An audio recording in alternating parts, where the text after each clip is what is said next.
Diga.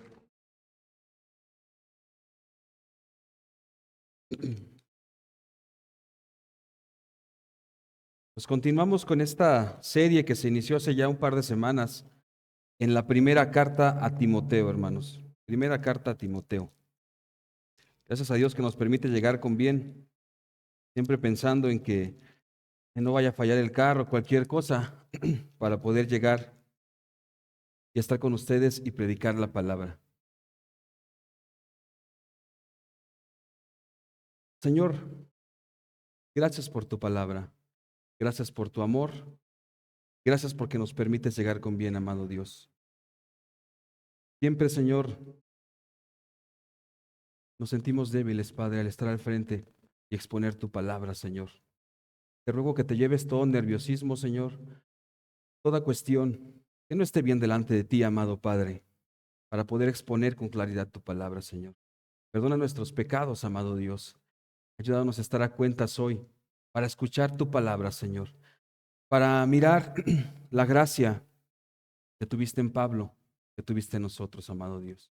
Gracias, Señor. Eres tan bueno, eres tan digno, eres tan grande en misericordia, Señor, que hoy este pasaje precioso, Pablo nos muestra, Señor, tu gracia bendita. En el nombre de Jesús que oramos. Amén y amén. Primera de Timoteo, capítulo 1, versos 12 al 17. Seguimos ahí. Quiero introducir con lo siguiente. Aurelio Agustín de Hipona, un padre de la iglesia, un santo del pasado, más o menos del siglo IV, describe en su libro de las Confesiones que él, estando en una crisis espiritual, donde él se sentía mal por su pecado, su conversión se dio aproximadamente en el 386 después de Cristo. Pero dice Agustín, en este libro que ya cité, este teólogo, refiere acerca de su conversión, que después de pasar una crisis interna y tener una lucha consigo mismo, él, en medio de esa dificultad espiritual, reconociendo su naturaleza pecaminosa y encontrándose con un corazón contrito y humillado, puedes imaginar a Agustín en ese momento que turbaba su alma, que turbaba su mente. Y él dice en su libro que, bueno, hallándose él en el jardín de su casa en Milán, Italia, Agustín sale a un jardín, al jardín de su casa, y en ese jardín escucha la voz, lo que él entiende como de un niño, que pronuncia tolle lege, tolle lege. Esta frase en latín, lo que significa toma y lee, o otros lo entienden por déjalo ya y lee. Así que Agustín voltea para ver si en verdad era un niño ahí jugando, pero al darse cuenta que no era así, él entendió que era un llamado divino. Así que él acude a leer el rollo, lo que él considera como el rollo del apóstol, y la cita que él leyó fue la siguiente, hermanos. Romanos 13:13. Agustín leyó: andemos como de día honestamente, no en glotonerías y borracheras, no en lujurias y lascivias, no en contiendas y envidia. Esta fue la cita que Agustín leyó. Y parece que leer esto le mostró su pecaminosidad. Parece que esto fue, creo que se escucha mucho eco, no sé si será por el volumen de se escucha. Ok, sí. Parece que leer esto fue como un rayo que atravesó el corazón de Agustín. Agustín fue confrontado con su pecado. Eso es lo que hace el Evangelio. Eso es lo que hace la palabra de Dios. Después sabemos de la conversión de este hombre y todo lo que hizo, ¿verdad? En la historia de la iglesia. Agustín, al igual que ustedes y yo, un ejemplo de la gracia salvadora, un ejemplo de la misericordia de Dios. Agustín, al igual que ustedes y yo, es un ejemplo de la misericordia de Dios. Precisamente al autor que escribe este rollo que leyó Agustín, le pasó algo similar. Al autor que escribe este rollo le pasó algo similar. Un hombre que era un perseguidor de la iglesia de Cristo, un acérrimo enemigo de la iglesia cristiana. Le pasó algo similar, pero él fue cuando se encontró con Cristo resucitado. La gloria de Cristo resplandeció en este pecador que es Pablo, que nos va a describir ahora. La gloria de Cristo hizo que Pablo se arrepintiera y dijera: ¿qué quieres que yo haga, Señor? Lo mismo que pasó con Agustín, es lo mismo que pasó con Pablo, es lo mismo que pasó contigo y conmigo. Esa es la palabra de Dios. Eso es lo que hace el Evangelio, traer a nosotros, traer a la luz, desnudarnos y mostrar nuestra pecaminosidad para sentirnos necesitados de Cristo, necesitados del Evangelio. Eso pasó con estos hombres. Y por eso hoy he titulado la predicación: Pablo y tú, ejemplos de la misericordia divina. Pablo y tú, ejemplos de la misericordia divina. Primera de Timoteo, capítulo 1, versos 12 al 17. Continuando con esta serie expositiva en la primera carta a Timoteo. Primera de Timoteo, capítulo 1, versos 12 al 17. Dice así la palabra de nuestro Señor: doy gracias al que me fortaleció, a Cristo Jesús nuestro Señor, porque me tuvo por fiel, poniéndome en el ministerio. Verso 13. Habiendo yo sido antes blasfemo, perseguidor e injuriador, mas fui recibido a misericordia, porque lo hice por ignorancia en incredulidad. Pero la gracia de nuestro Señor fue más abundante con la fe y el amor que es en Cristo Jesús. Verso 15. Palabra fiel y digna de ser recibida por todos, que Cristo Jesús vino al mundo para salvar a los pecadores, de los cuales yo soy el primero. Pero por esto fui recibido a misericordia, para que Jesucristo mostrase en mí, el primero, toda su clemencia, para ejemplo de los que habían de creer en él para vida eterna. Por tanto, al Rey de los siglos, inmortal, invisible, al único y sabio Dios, sea honor y gloria por los siglos de los siglos. Amén. Voy a orar una vez más, Señor. Señor, gracias por tu palabra. Señor, gracias por tu misericordia. Señor, te rogamos que entendamos, Padre, que sin ti no somos nada. Que si no fuese por tu misericordia en nuestras vidas, Señor, no estaríamos aquí, amado Dios. Señor, que nada nos hace diferentes de las personas que están sin Cristo, sino tu misericordia, Señor. Es en el nombre de Jesús que oramos. Amén y amén. Pablo y tú, ejemplos de la misericordia divina. Primera de Timoteo 1, 12 al 17. Capítulo 1, versos 12 al 17. Ahora, ¿en qué sección de la carta nos encontramos? Pablo escribe esta carta a Timoteo, lo dejó en Éfeso, su discípulo, un hombre que estaba en los finales de los 20, principios de los 30. Había una mala enseñanza ahí. Pablo inicia los primeros 2 versos hablando de él, hablando de este saludo. Después Pablo le dice a Timoteo: ten cuidado con las malas enseñanzas. Algo que se estaba dando ahí, posiblemente un gnosticismo incipiente, es decir, el gnosticismo que iniciaba, el mismo problema que pasaba en Colosas. Y Pablo le dice a Timoteo: ten cuidado porque están tergiversando la ley, porque le están dando un mal uso. Se precian de ser doctores de la ley, pero le están dando un mal uso. Es lo que Timoteo le dice. Y enlista, ¿verdad? Lo que vimos con nuestro hermano Benjamín, todo lo que habla la ley, los 10 mandamientos resumidos. Y Pablo está diciendo, lo que Pablo está diciendo es: la correcta función de la ley es buena. Estoy hablando del contexto anterior, pero es insuficiente. ¿Por qué es insuficiente? Romanos 7:24, porque hace sentir al hombre su necesidad de ayuda. Esa es la correcta función de la ley. Algo que no estaban enseñando estos falsos maestros. Dice Pablo en Romanos 7:24, miserable de mí, ¿quién me librará de este cuerpo de muerte? Esa es la función de la ley. Y recuerdas también lo que dice Pablo allá en Gálatas 3:24, la ley fue nuestro ayo, nuestro maestro, nuestro instructor. Es decir, siguiendo lo que Pablo argumenta, la ley te acorrala, ¿sí? Una vez que hay convicción de pecado, tú das ese salto al evangelio glorioso. Es lo que Pablo dijo en la sección anterior. En otras palabras, Pablo dice: cuando la ley se usa correctamente, es como que te lleva a un pozo, te tiene ahí o te acorrala. ¿Para qué? Para que tú brinques al evangelio de nuestro Señor Jesucristo. Es como dar un salto. Esa es la correcta función de la ley moral, no la ley litúrgica o la ley ceremonial, no, sino la ley moral que aún sigue vigente, ¿verdad? Excepto el sábado, ¿verdad? Que nosotros ya no nos reunimos el día sábado, pero eso sigue vigente. Entonces Pablo dice: cuando la ley moral te acorrala, tú vas al evangelio. Primera de Timoteo 1:11, para lo que Pablo fue encomendado. ¿Recuerdas lo que dice? Yo fui encomendado para predicar el evangelio. Es lo que Pablo dijo en la sección anterior. Es decir, Pablo está diciendo, yo creía que hacía bien, pero cuando me muestran esto, dice Pablo, yo encajaba en esos pecados, los que enlistó nuestro hermano Benjamín en el sermón, muy buen sermón anterior que nos dio nuestro hermano. Dice Pablo, yo encajaba ahí. Por eso dice, yo fui encomendado. Esa es la función de la ley, mostrarnos, revelarnos los pecadores que somos, ¿verdad? Para sentirnos necesitados e ir al evangelio. Es lo que Pablo está diciendo ahí. La ley es un ayo, es un instructor, es un maestro. Romanos 7:24. Miserable de mí, ¿quién me librará de este cuerpo de muerte? Entonces lo que Pablo dice, esta es la ley resumida en los 10 mandamientos, ¿sí? Y el apóstol expresamente le escribe a Timoteo, ten cuidado con los falsos maestros. Timoteo, estos falsos maestros no han entendido el uso correcto de la ley, no han entendido el uso legítimo de la ley, están tergiversando el evangelio, es lo que Pablo dice.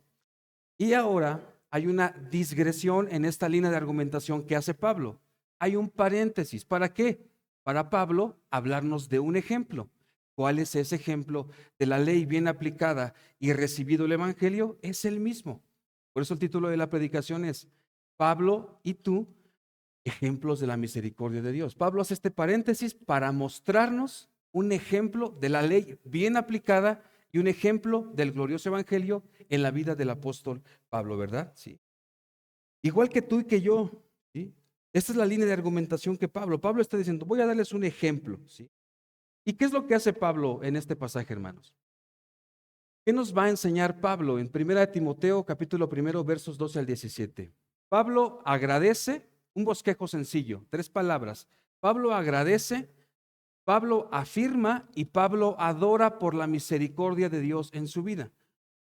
Versículos 12 al 14, Pablo agradece por la misericordia de Dios en su vida. Versos 15 y 16, Pablo afirma la misericordia, es decir, el evangelio en su vida. Y verso 17, Pablo concluye con una doxología. Pablo explota en adoración. Pablo dice, yo adoro al Rey de los siglos, y no quiero adelantarme mucho, por esta misericordia de Dios. Así que fácil de memorizar. Agradece, afirma y adora por la misericordia de Dios en su vida. Es lo que Pablo hace ahí. Y ya leímos el pasaje, hermanos. Dice 1 Timoteo capítulo 1, versos 12 al 17. Dice Pablo al inicio, doy gracias a Cristo Jesús, 1 Timoteo 1:12.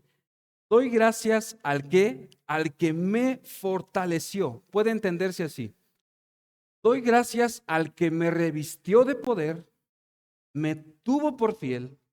Hay tantas implicaciones en este pasaje, hermanos. Atentos, por favor. Dice, Señor, 1 Timoteo 1:11, me has encomendado el evangelio a los gentiles, lo dice Pablo en Gálatas. Te agradezco, Señor, porque me tuviste por fiel. Y ahorita vamos a ver qué clase de persona era Pablo. Me tuviste por fiel, me fortaleciste, me revestiste de poder, perdón, y me has colocado en un ministerio. Puede entenderse así.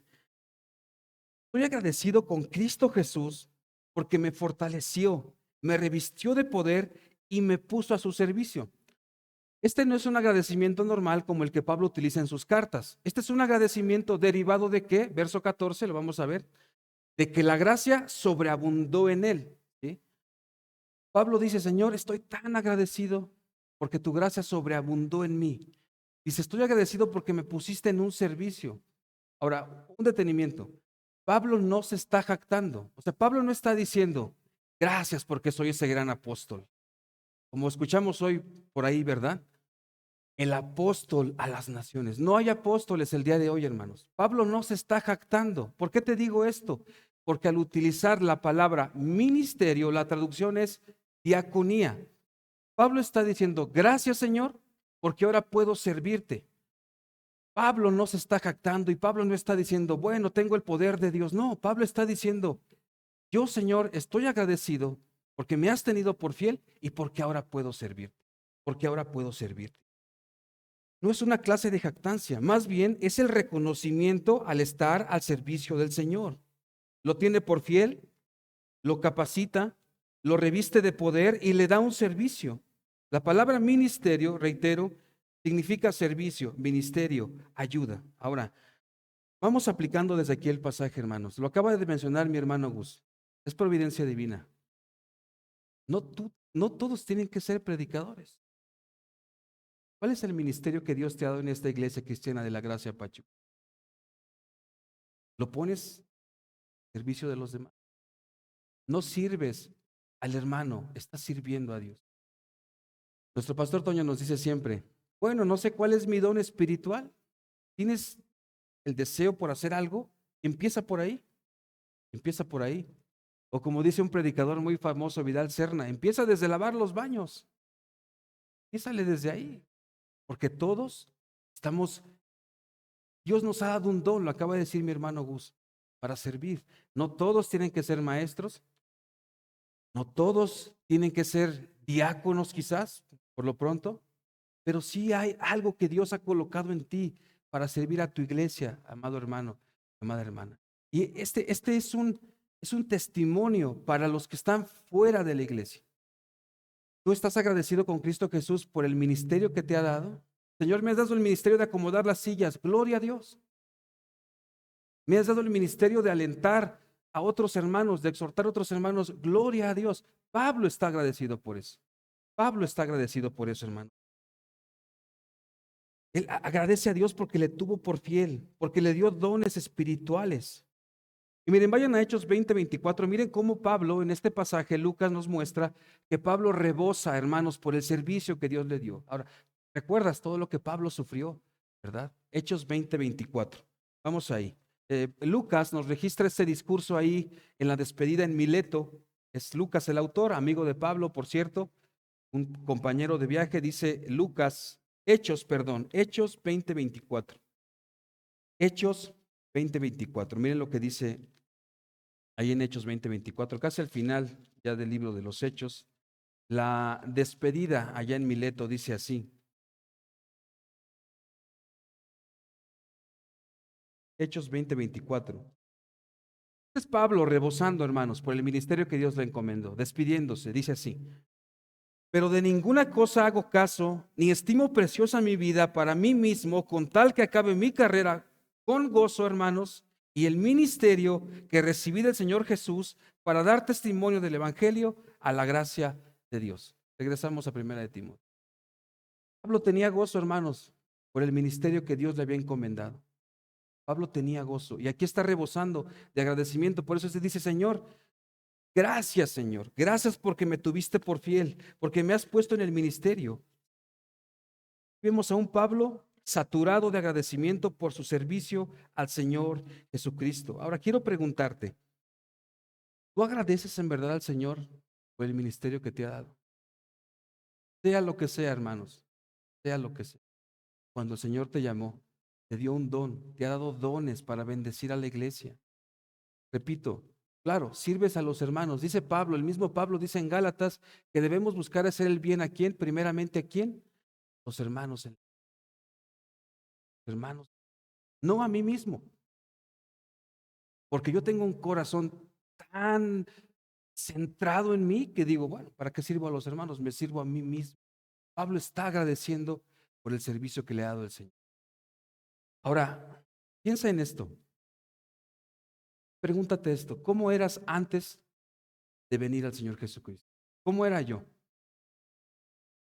Porque cualquiera puede pensar, bueno, como Pablo era un hombre adelantado a su tiempo, instruido en filosofía, instruido bajo los pies de uno de los mejores rabís. Bueno, Pablo fue recibido a misericordia porque tenía estas credenciales, ¿verdad? ¿Cómo eras tú antes de venir al Señor Jesucristo? Miren cómo era Pablo.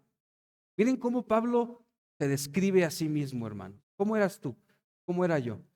Dice Pablo, fui recibido a misericordia, me tuviste por fiel, me capacitaste. Primera Timoteo 1:13 dice, siendo yo antes un qué, hermanos, si me sigues con tu vista, un blasfemo, dice el apóstol. Un blasfemo, un perseguidor, un injuriador. Dice.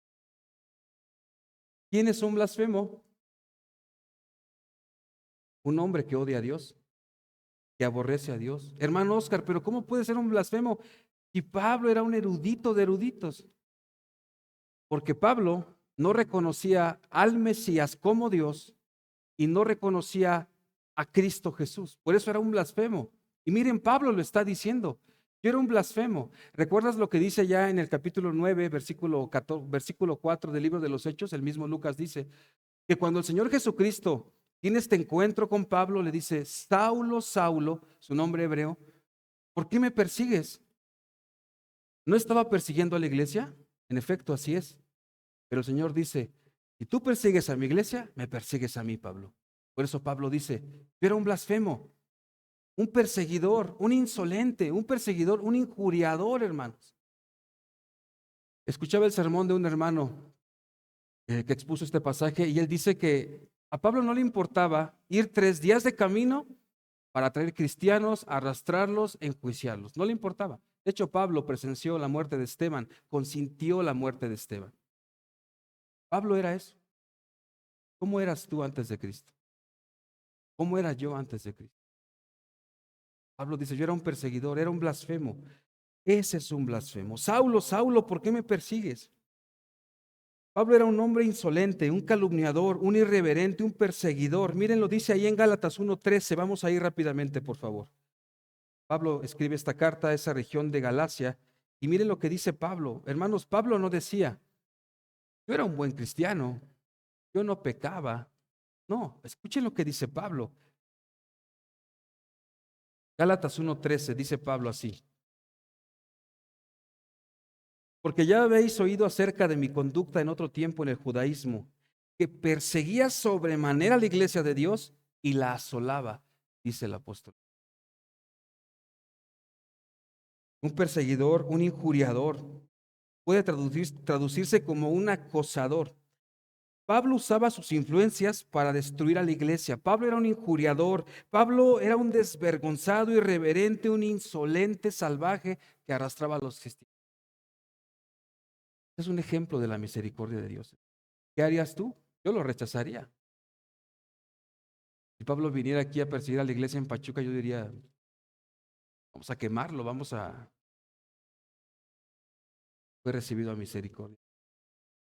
¿Cómo eras tú antes del Señor? ¿Cómo era yo antes del Señor? Él era un insolente, un perseguidor, ¿sí? Era de lo peor. Pero dice Pablo: yo era de lo peor. Primera de Timoteo 1:13. Habiendo sido yo antes un blasfemo, un perseguidor, un injuriador, dice el apóstol Pablo.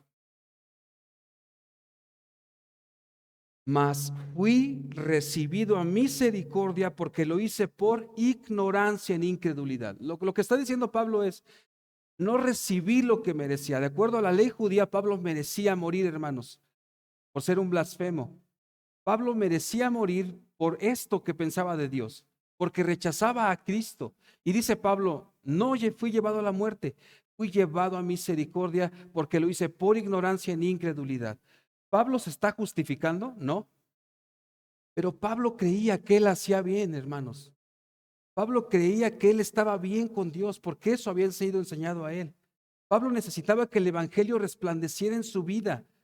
Por eso dice Pablo: lo hice por ignorancia en incredulidad. Hechos 26:9 nos muestra eso, que Pablo pensaba que estaba bien con Dios. Pablo creía que todo lo que Pablo hacía, por decirlo así, lo hacía en su ignorancia al creer que era algo bueno para Dios. Quizás nosotros estábamos así. Ibas a misa todos los domingos, pensabas que estabas bien con Dios, o con ir a misa nada más los días que había fiestas, ¿verdad? Y pensábamos que estábamos bien con Dios, pero no es así. Y miren las credenciales que tenía Pablo. Vamos a Filipenses, por favor. Este era Pablo. Filipenses 3, versículos 4 al 6. Filipenses 3, versículos 4 al 6. Miren las credenciales que tenía Pablo. Por eso Pablo dice: Señor, yo era este. Filipenses 3, dice Pablo, versículos 4 al 6. Esta es una biografía de Pablo. Aunque yo tengo también de qué confiar en la carne. Si alguno piensa que tiene de qué confiar en la carne, yo más. Verso 5. Circuncidado al 8º día, del linaje de Israel, de la tribu de Benjamín, hebreo de hebreos, en cuanto a la ley, fariseo, en cuanto a celo, perseguidor de la iglesia, en cuanto a la justicia que es en la ley, irreprensible. Por eso Pablo dice, yo creía que estaba bien con Dios. Yo creía que eso me ganaba el favor de Dios. Y el Señor dice, no, Pablo.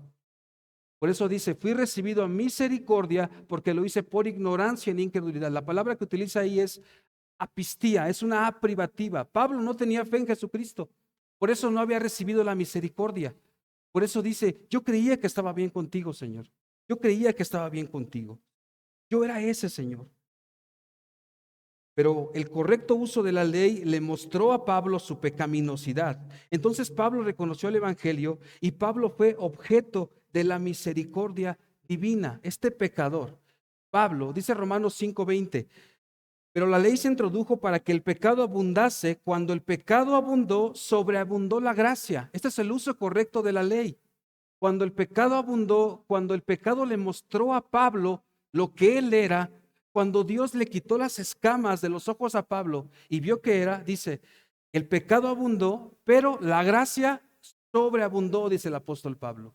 Cuando Pablo dice, yo encajo en lo que acaba de describir atrás en los versos anteriores. Yo era ese hombre. Y Pablo dice ahí mismo en Filipenses 3 que ahora todo eso que él era lo tiene por basura cuando conoce el Evangelio de nuestro Señor. Este es el correcto uso de la ley. El ejemplo es Pablo, hermanos. El ejemplo es Pablo el apóstol. Pero la ley se introdujo para que el pecado abundase. Esa es la función de la ley, empujarnos, acorralarnos. ¿Para qué? Para mostrar nuestra pecaminosidad. El día de hoy hay un evangelio diluido, hermanos, que se tergiversa, que no le dice a las personas cuál es su condición de pecado. Por eso hay muchas iglesias llenas de personas que no han nacido de nuevo, que se precian de ser cristianos y cristianas, pero no han nacido de nuevo porque el evangelio no ha resplandecido, porque no han sido confrontados con su pecado. Lo que Pablo está diciendo.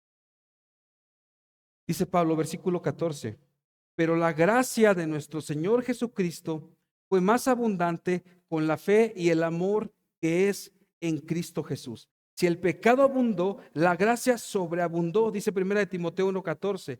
Pero la gracia de nuestro Señor fue más abundante con la fe y el amor que es en Cristo Jesús. Se puede entender así.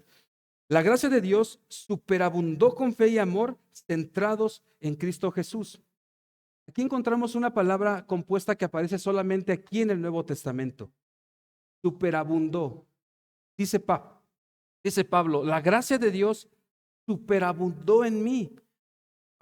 Algunos piensan que Pablo acuñó esta palabra porque no encuentra la manera de mostrar la inmensidad, lo grandioso que es el Evangelio, la gracia de Dios. Y dice Pablo, el pecado abundó, Romanos 5:20, pero la gracia de Dios sobreabundó en mi vida. La gracia de Dios es mayor, hermanos. La enormidad, la inmensidad de la gracia de Dios es mayor que cualquier pecado. Es mayor que cualquier pecado. Es lo que Pablo está diciendo aquí. Escúchame esto, por favor. No hay pecado que Dios no pueda perdonarte si tú estás fuera de Cristo. Por eso Pablo está hablando aquí. No hay pecado que Dios no pueda perdonar. La gracia de Dios sobreabunda, hermano. Quiero ilustrarlo así. Seguramente has ido a las grutas de Tolantongo en algún momento de tu vida. ¿Qué pasa cuando entras a la gruta? Empiezan a caer así las gotitas. Piensa que eso es el pecado que abunda, hermano. Piensa que empiezan a caer así las gotitas, pero cuando te internas más en la gruta, ¿qué es lo que pasa? Sientes este chorro de agua. Este manantial de gracia es el que sobreabundó en Pablo, hermano. Esta es la idea. La gracia de Dios es una gracia escandalosa, es una gracia que no tiene límite para aquel que viene arrepentido y confía en Cristo como su Señor y como su Salvador. Esa gracia también la puedes recibir tú que estás. Ese Pablo sobreabundó y parece que él acuña esta palabra. Piensa en Pablo. ¿Cómo les muestro, cómo les digo que la gracia de Dios es enorme? Es lo que está diciendo. Es la gracia que sobreabundó en tu vida. Es la gracia que sobreabundó en mi vida, hermano. La gracia de Dios. Es la gracia de Dios. Pablo entonces, 1 Timoteo 1:12 al 14, está agradeciendo por lo que Dios hizo en su vida, porque le tuvo por fiel, porque lo colocó en el ministerio. Lo que a continuación hace Pablo en nuestra segunda enseñanza, versículos 15 y 16, es afirmar el Evangelio. Ya agradeció, ahora Pablo lo que va a hacer es afirmar el Evangelio. Primera de Timoteo, versos 15 al 16, dice así: palabra fiel y digna de ser recibida por todos, que Cristo Jesús vino al mundo para salvar a los pecadores, de los cuales yo soy el primero. Versículo 15. Que Cristo Jesús vino al mundo para salvar a los pecadores. Ahora, dice Pablo, él recibió fe y amor, y dice el pastor MacArthur, hablando del versículo 14, fe y amor son regalos de la gracia de Dios en Cristo, ¿sí? Cuando Pablo recibe la gracia, Pablo recibió la fe y Pablo recibió el amor. Esta es la idea. La frase fe y amor indica el efecto de la gracia en el corazón y la vida de Pablo. La gracia de Dios fue derramada de manera sobreabundante en Pablo, y esta gracia produjo en él tanto fe como amor. Hablando del versículo 14, antes de pasar a la segunda enseñanza. Vino la gracia de Dios, superabundó, y con la gracia de Dios viene el paquete completo. Viene la fe para creer y viene el amor. Lo que dice en el 1:5. Si vas conmigo a 1 Timoteo 1:5, por favor, miren lo que dice Pablo. Pues el propósito de este mandamiento es el amor nacido de corazón limpio y de buena conciencia y de fe no fingida. Aquí está la fe y el amor. Viene la gracia, viene la fe y el amor. Primera enseñanza, Pablo agradece. Ahora sí, segunda enseñanza, Pablo ahora afirma el Evangelio. Primera de Timoteo 1:15, cuando Pablo habla de una palabra fiel y digna, lo que Pablo va a decir es una verdad teológica. Es una verdad atemporal, es una verdad vigente. De hecho, si no aislamos este pasaje del contexto de toda la carta, Pablo piensa también en decir, 1 Timoteo 1:3, 1 al 7 habla de los requisitos para los obispos, ¿verdad? Para los pastores. Es como que Pablo le dice a Timoteo, mira Timoteo, esta palabra fiel y digna tienen que predicarla a ellos, también los diáconos. Esta palabra fiel y digna es la que los falsos maestros no han enseñado. Pero ¿a qué palabra fiel y digna se refiere? ¿Cuál es esta verdad atemporal? Y esto de palabra fiel y digna va a afirmar, va a aseverar una verdad teológica. De hecho, se encuentra otras 4 veces en las cartas pastorales. En 1 de Timoteo 3:1, en 1 de Timoteo 4:9, en Tito 3:8 y en 2 de Timoteo 2:11. ¿Qué palabra fiel y digna se refiere Pablo, hermanos? ¿Qué está afirmando aquí Pablo? ¿Qué va a afirmar? 1 de Timoteo 1:15. El Mesías Jesús vino al mundo para salvar a los pecadores, de lo cual yo soy el primero. Esta es una verdad que es vigente. Hermanos, Cristo sigue salvando pecadores. ¿Cuál es tu encomienda? Predicarle el Evangelio al perdido. Predicarle el Evangelio al perdido. 1 Timoteo 1:15. Palabra fiel y digna de ser recibida por todos. Que Cristo Jesús vino al mundo para salvar a los pecadores, de los cuales yo soy el primero. Pablo está afirmando el Evangelio. Lo podemos entender también así, que Cristo Jesús vino al mundo para salvar a los pecadores. Yo soy el primero. Lo que Pablo está afirmando es, todo mundo debe aceptar que Cristo Jesús vino al mundo para salvar a los pecadores, hermanos. A eso vino Cristo. De hecho, una vez más, si seguimos el contexto de la carta, ¿qué es lo que Pablo dice en el capítulo 2? Primera de Timoteo, capítulo 2. Pablo, ¿qué le pide a Timoteo? ¿Orar por quién? Por las autoridades, ¿verdad? Orar por los demás, ¿sí? Nunca debemos aislar nuestro pasaje de todo el contexto. Primera de Timoteo 1:2 dice, Timoteo, oren por las autoridades para que el evangelio pueda predicarse ¿cómo? De manera cómoda. Pero también le dice Timoteo, primera de Timoteo 2:5, este pasaje muy conocido, porque solo hay un mediador, un árbitro, un mesites, un árbitro entre Dios y los hombres, el Dios hombre, Cristo Jesús. Dicho en otras palabras, lo que dice 1 Timoteo 1:15 es, no hay otro mediador, es al que tú tienes que predicar, porque ese es el evangelio. Esta es una palabra fiel y digna de ser aceptada por todos, que Cristo Jesús vino al mundo para salvar a los pecadores. Pablo está afirmando el evangelio en esta segunda enseñanza. Este es el evangelio que Pablo está afirmando. El Dios hombre vino a salvar a los pecadores. Y seguramente es algo que Pablo conocía, tal vez de boca de su compañero de viaje, Lucas, porque El evangelista Lucas dice así también en su evangelio, Lucas 5:32, no he venido a llamar a justos, sino a pecadores. Lucas 15:12, este hombre recibe a los pecadores y come con ellos. Lucas 19:10, el Hijo del Hombre vino a buscar y salvar lo que se había perdido. Cristo sigue salvando pecadores. Cristo sigue salvando a aquellos que vienen en arrepentimiento y fe y confían en Cristo Jesús como su Señor y como su Salvador. Cristo sigue salvando. ¿Tú has venido a Cristo? Pregúntate, ¿en verdad estoy en Cristo? ¿Estoy agradecido con Dios por lo que ha hecho en mi vida? Cristo Jesús sigue salvando pecadores. Todo aquel que viene al Señor reconociendo su pecado y lo reconoce como Señor y como Salvador, es merecedor de esta misericordia, de esta gracia. Ahora podemos pensar, ¿ibas bien, Pablo? Y una vez más Pablo dice, yo soy el primero. ¿Qué está haciendo Pablo aquí? ¿Por qué Pablo dice, yo soy el primero de esos pecadores? ¿Se está exaltando? No. Esto es una muestra de la humildad de Pablo. Pablo está diciendo, yo soy esa clase de perversos pecadores que Dios perdona.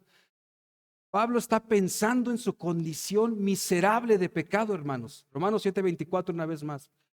Pablo no está diciendo, bueno, yo soy el primero. Pablo no se está jactando. Pablo dice, no, yo soy esa clase de pecador que Dios perdona, blasfemo, perseguidor e injuriador. Dices, bueno, ya me salvé, hermano Oscar. Miren, lo que Pablo está haciendo es considerar su situación. Pablo está hablando de él. Y reitero, puedes decir, bueno, entonces ya me salvé yo, hermano Oscar, porque yo ni sigo cristianos, ni aborrezco, ni soy un acosador de cristianos, no. Pero ¿qué tal apapachas otros pecados? ¿Qué tal aborreces a otros hermanos? ¿Qué tal nos gusta el chisme todavía? ¿Qué tal nos gusta hablar mal de otros hermanos todavía? No necesitamos ser igual que Pablo. Hay pecados que ocultamos, hay pecados que acariciamos. ¿Qué tal envidio a otros hermanos? Yo quiero el don que tienes, hermano, yo quiero el don que tienes, hermana, hermanos. Los dones que Dios te ha dado es porque Él lo decidió así. Hermano, yo soy cristiano, no soy un blasfemo, sí. Por eso decía nuestro hermano Benjamín, ¿verdad? Que los 10 mandamientos o esta ley moral sigue vigente. ¿Para qué? Para que nos acorrale. ¿Qué es lo que hace al creyente? Santificación. El evangelio tienes que predicártelo todos los días para que vengas a santificación y el incrédulo para salvación. ¿Cómo me voy a predicar el evangelio todos los días si ya nací de nuevo? No, hermano, hermana. Mira, no sé si te pasa esto. Entre más estás expuesto a la palabra de Dios y entre más años pasan, te das cuenta de que aún hay una condición miserable de pecado en ti. Señor, yo pensé que ya había pasado esto. Pensé que ya no odiaba al hermano, Señor, pero aún hay eso en mí. ¿No te pasa eso? Porque a mí sí. Digo a mi esposa, creo que a mí me pasa todo. A veces estás agobiado pensando eso. Hay que predicarnos el evangelio, hermanos. Por eso Pablo aquí lo afirma. Cristo Jesús vino a salvar a pecadores. Soy creyente, esto es para santificación. Soy incrédulo para salvación, de Pablo. Aquí afirma el evangelio. Y es como una línea que va en estos versículos, porque Pablo muestra ese trasfondo negro, hermanos, o como lo han ilustrado muchos. Es como un fondo negro donde el diamante del evangelio resalta. Nuestro pecado es ese fondo negro para que el evangelio resalte, hermanos. Ese es nuestro pecado. Es lo que hace la ley, acorralarnos. Decir, sí, Señor, todavía estoy fallando en esto, Señor. Perdóname. Predícate el evangelio todos los días. Predícate el evangelio todos. Pablo no se está exaltando. Eso es una muestra de humildad, hermanos. Dice Pablo, Romanos 7:24, miserable de mí, ¿quién me librará de este cuerpo de muerte? Y ya lo hizo también en 1 Corintios 15:9, donde muestra humildad. Dice así. Porque yo soy el más pequeño de los apóstoles, que no soy digno de ser llamado apóstol porque perseguí a la iglesia de Dios. Lo dice de otra manera. Efesios 3:8, a mí que soy menos que el más pequeño de todos los santos. Pablo está mostrando humildad.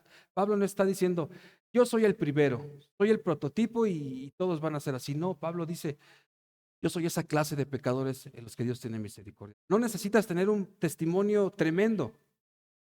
No necesitas haber estado 20 años en el alcoholismo y la drogadicción. No, hermanos, tenemos una naturaleza pecaminosa. Génesis 3. Necesitamos la salvación. Romanos 3, 23, Romanos 6, 23. No necesitamos haber tenido este testimonio peor, hermanos, como Pablo.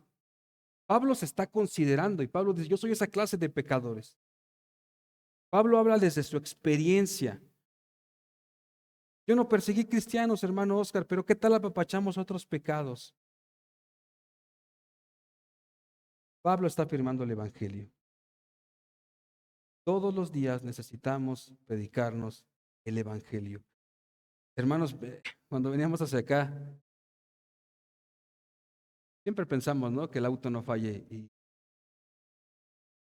Y pensaba yo, dice mi esposa, ¿quieres que oremos? Y mi esposa empezó a orar y dije, Señor, ¿qué haría yo sin mi ayuda idónea?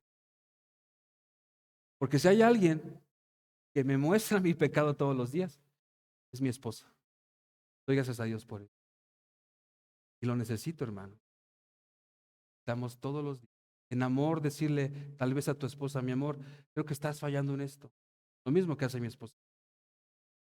Y si tenemos un corazón apacible, un corazón tierno, un corazón que entiende eso, de sí, tienes razón. Necesitamos predicarnos el evangelio o escuchar a hermanos que en verdad nos aman, que se preocupan por nosotros. Miren, yo creo que es mejor que un hermano venga y te confronte en amor a que te estén lisonjeando. Peor, peor, mi esposa lo sabe. Siempre se lo he dicho. Mejor que un hermano venga y diga, mira hermano, creo que has fallado en esto. Necesitamos predicarnos este evangelio que Pablo está afirmando aquí. Porque el orgullo echa raíces, hermanos. El pecado echa raíces. ¿Y para qué, Pablo? Hay más implicaciones aquí. Verso 16. ¿Para qué, Pablo? ¿Para qué también fuiste esta muestra? Dice Pablo, versículo 16, 1 Timoteo 1:16. Estamos en la segunda enseñanza. Pablo ya nos dijo que agradece por la misericordia de Dios en su vida. 1 Timoteo 1:12 al 14. Segunda enseñanza. Pablo está afirmando el evangelio. 1 Timoteo versos 15 y 16. Dice 1 Timoteo 1:16. Pero por esto fui recibido a misericordia, para que Jesucristo mostrase en mí, él primero, toda su clemencia, para ejemplo de los que habían de creer en él. ¿Qué está diciendo Pablo, hermanos? Yo era un blasfemo, Señor Jesús. Yo perseguía tu iglesia. Yo consentía la muerte de tus santos. Pero me recibiste a misericordia, Señor. ¿Para qué, Señor? Para que la gente se dé cuenta de esa gran paciencia que tienes con los pecados. Macrothumia es la palabra, hermanos. Una gran paciencia, longanimidad. Esta es otra implicación de la misericordia de Dios. Dios es paciente todos los días. La misericordia de Dios, dice Jeremías en el libro de Lamentaciones, son nuevas cada mañana. Dios no quiere que nadie se pierda, hermanos. Es el ser humano que busca su perdición. Dios no quiere que tú, creyente, vivas en pecado y en pecado y en pecado. Es nuestro corazón el que lo quiere. Pero miren lo que Pablo está resaltando aquí. Es la paciencia que Dios tiene contigo. La paciencia que Dios tuvo conmigo. Dice, yo fui ese primero para que se muestre esa clase de paciencia que tienes con los pecadores, Señor. Mientras estudiaba, leía este pasaje de Hechos que hace mucho que no leía, hermanos. Hechos 9:4. Cristo le dice a Ananías, ¿recuerdas cuando tiene el encuentro con el Señor? Pablo se mete a una calle llamada Derecha y le dice a Ananías, ve con un hombre llamado Saulo e imponle las manos. Dice Ananías, Señor, este hombre le ha hecho tanto daño a tus santos en Jerusalén. Y el Señor dice más adelante, este hombre yo lo he elegido para un servicio. Estoy parafraseando. Sorprendente, hermanos, imagínate a Ananías. Pero dice Pablo, eso también lo hizo para mostrar la paciencia que Dios tiene con los pecadores. La paciencia que Dios tuvo conmigo y la paciencia que Dios tuvo contigo. Para eso, dice 1 Timoteo 1:16, por esto fui recibido a misericordia, para que Jesucristo mostrase en mí, en Pablo, el primero, toda su clemencia, su longanimidad, su gran paciencia, para ejemplo de los que habían de creer en Él para vida eterna. Ahora, piensa en esto. Tu vida es un testimonio, hermano, a tu familia. Tu vida es un testimonio a los que no son creyentes. ¿Por qué? Porque la gente puede pensar, mira, este borrachito, mira el borrachito Oscar, lo que Dios ha hecho en su vida. Sí, se sigue equivocando, pero mira el que no creía en Dios. Por eso dice, para ejemplo de qué, de los que habían de creer en Él. Por eso es importante que también cuidemos nuestro testimonio. Fallamos, sí. Estamos en un cuerpo de muerte, hermanos. Pero Pablo dice, yo soy ese ejemplo. Imagínense qué pensó Ananías. Y después que vio en quién se convirtió el apóstol Pablo, el apóstol a los gentiles. Piensa lo que tu familia se imagina cuando tú tienes un comportamiento cristiano. Mira lo que Dios ha hecho con mi esposa, con mi esposo, con mi sobrino, con mi sobrina, con mi suegro, con mi suegra. Por eso Pablo dice, este es un ejemplo de la misericordia divina. Un ejemplo, esta es la gran paciencia, hermanos, que Dios ha tenido con los pecadores.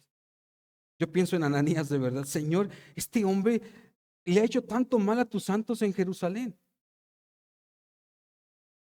Por eso Pablo dice, fui recibido a misericordia por el Padre de misericordias, segunda de Corintios 1:3.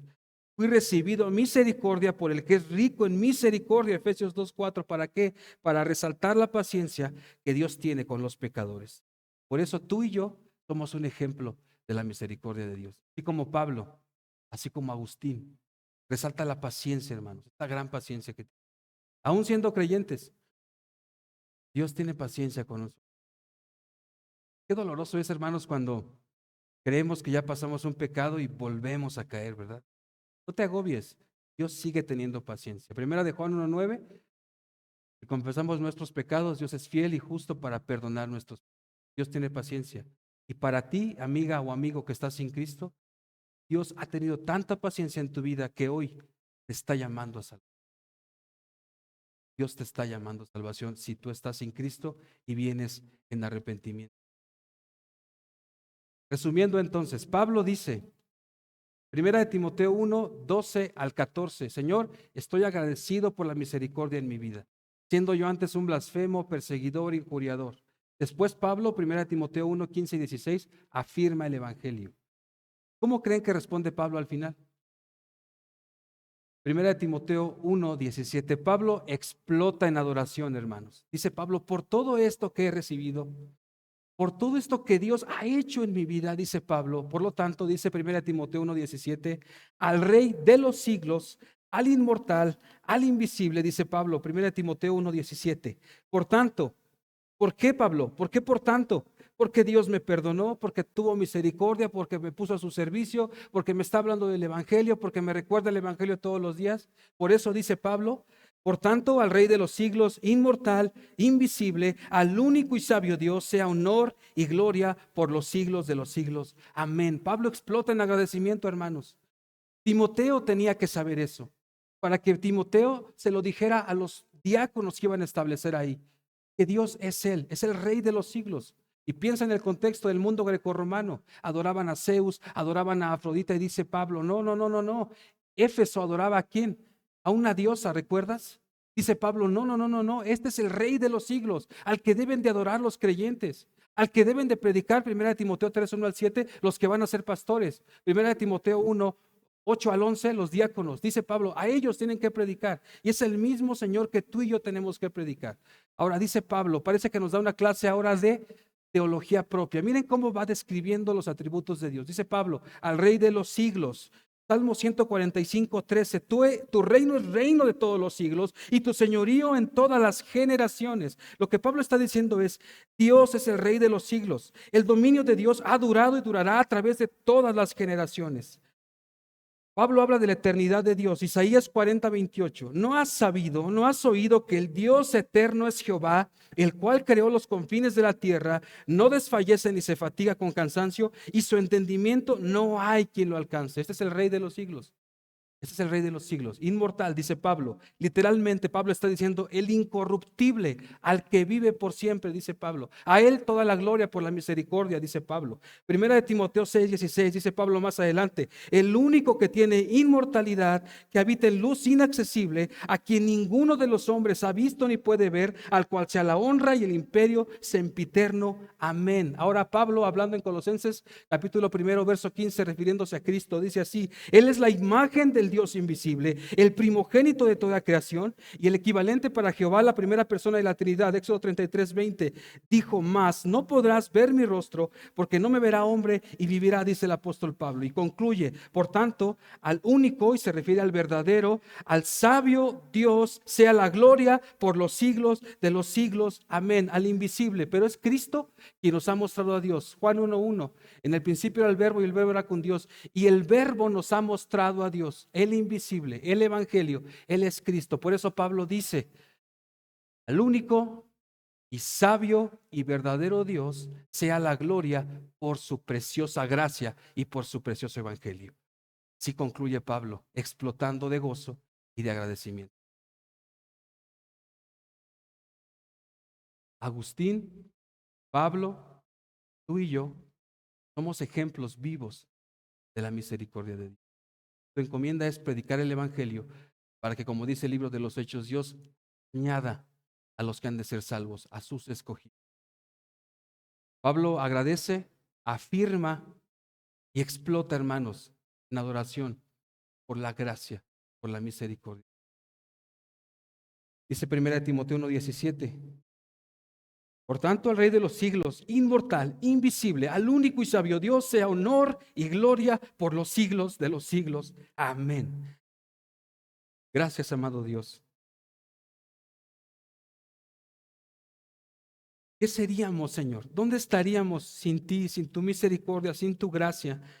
Nos has traído de ese fondo negro de nuestro pecado. Gloria a ti, amado Padre. Gloria al Salvador. Gloria a Cristo, Señor.